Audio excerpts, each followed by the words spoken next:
Balnazzarr. This boss has 3 phases. Phase 1. Pull the boss to the edge of the room and cleave down the adds.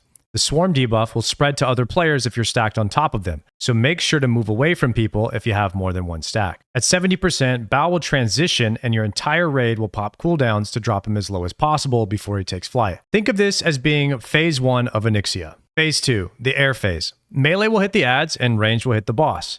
The goal of this phase is to get the boss to P3 as quickly as possible. Casters and healers will stand in one of the 4 light circles on the ground to avoid being silenced. If you're standing in a light circle and you're silenced, then you need to move to a new one. The adds cast fear, so make sure to kick and fear ward and tremor totem in your tank group. This will prevent the tanks from being feared for 8 seconds and the adds roaming freely.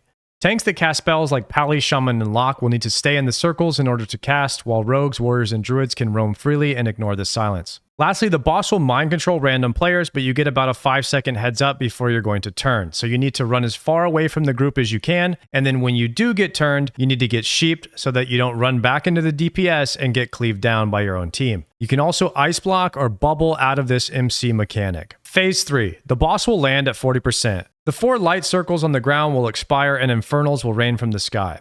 Standing next to an infernal will allow you to cast spells now. If you're not near an infernal, you'll be silenced. Have one tank pick up the boss and the first infernal, and everyone will stack in the melee range. Use big healer CDs in this phase to keep the raid alive, and try to spread out as much as possible, but still be in range of the infernal to avoid the silence. When the rest of the infernals land, have a tank pick them up and move them into the range stack. Focus the boss in this phase, cleave down the adds passively, and the boss dies at 5% health. Subscribe to this channel for more guides on the Scarlet Enclave, and I'll see you in the next one.